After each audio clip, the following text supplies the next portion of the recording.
تو ہمارے گھر کی عورتوں کی عصمت تار تار کیسے ہو سکتی ہے؟ تو اس سلسلے میں ایک حدیث پاک سماعت کریں۔ اللہ کے حبیب غیب دا نبی مصطفیٰ کریم رؤوف الرحیم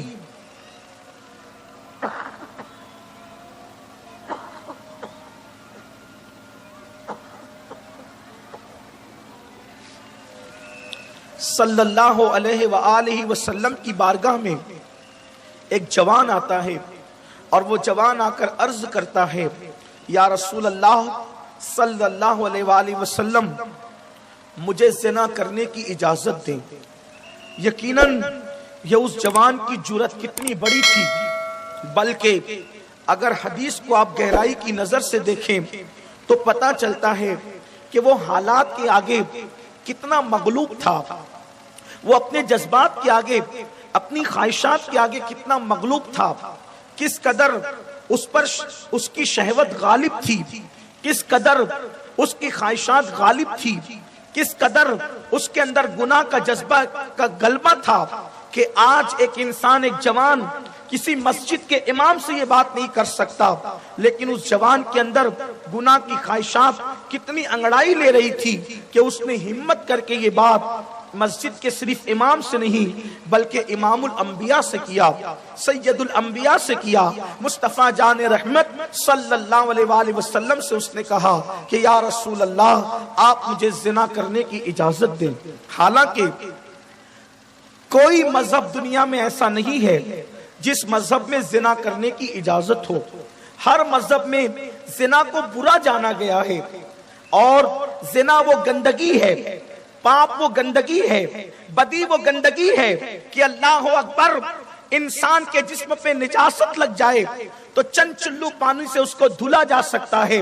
لیکن زنا وہ بدترین گناہ ہے۔ جب کوئی بندہ زنا کرتا ہے اور اس کے دل پر زنا کے گناہ کے دھبے لگتے ہیں، اگر وہ 7 سمندروں کے پانی سے غسل کر لے تو اس کے دل پر جو گناہ کا دھبا لگا ہے، 7 سمندروں کا پانی بھی اس کے دل پہ لگے ہوئے گناہ کے دھبے کو دھل نہیں سکتا۔ اور اللہ اکبر، بعض گناہ ایسے ہیں کہ جو فوراً معاف کر دیے جاتے ہیں، بعض گناہ ایسے ہیں جو توبہ کی برکت سے معاف کر دیے جاتے ہیں، لیکن زنا وہ گناہ ہے کہ جس کی سزا انسان کو اس کی نسلوں تک ملتی رہتی ہے اور اس کی نسلیں پریشان رہتی ہے۔ بہت سارے لوگ کہتے ہیں مولانا میں نے کیا گناہ کر دیا، میں تو نماز بھی پڑھ رہا ہوں، ہر سال عمرہ بھی کرتا ہوں، میں تو حج بھی کر چکا ہوں، زکوٰۃ بھی دے رہا ہوں، لیکن پریشان رہتا ہوں۔ ممکن ہے اس کے خاندان میں اوپر اس کے باپ داداؤں نے کسی کی عصمت کو تار تار کیا تھا، جس کی نحوست آج تک ان کی اولاد کو پہنچ رہی ہے،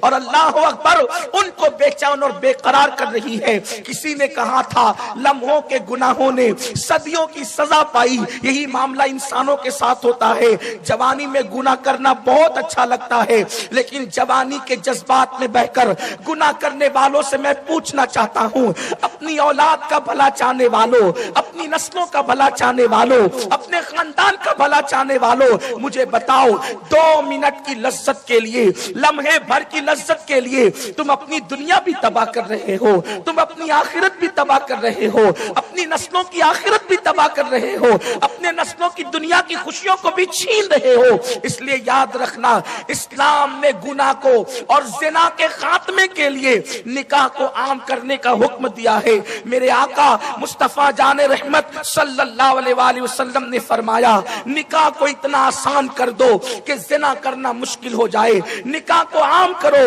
نکاح کی کثرت کرو تاکہ زنا کا خاتمہ ہو جائے۔ مگر افسوس، حالات کی ستم ظریفی، لوگوں کی ظلم، لوگوں نے نکاح میں ایسی رسومات کو قائم کر دیا، اب نکاح کرنا مشکل ہو گیا اور لوگوں کے لیے زنا کرنا آسان ہو گیا۔ اس کے ذمہ دار کہیں نہ کہیں ہم ضرور ہیں۔ میرے آقا صلی اللہ علیہ وسلم کے دیوانوں، میں نے بہت طویل گفتگو نہیں کرنا، جلدی سے اشارے دے کے آگے بڑھنا چاہتا ہوں تاکہ نکاح کی تقریب جلد سے جلد جو ہے تکمیل کو پہنچے اور آگے کا پروگرام آپ سماعت کر سکیں۔ وہ جوان اللہ کے رسول کے پاس کہتا ہے کہ یا رسول اللہ، آپ مجھے زنا کرنے کی اجازت دیں۔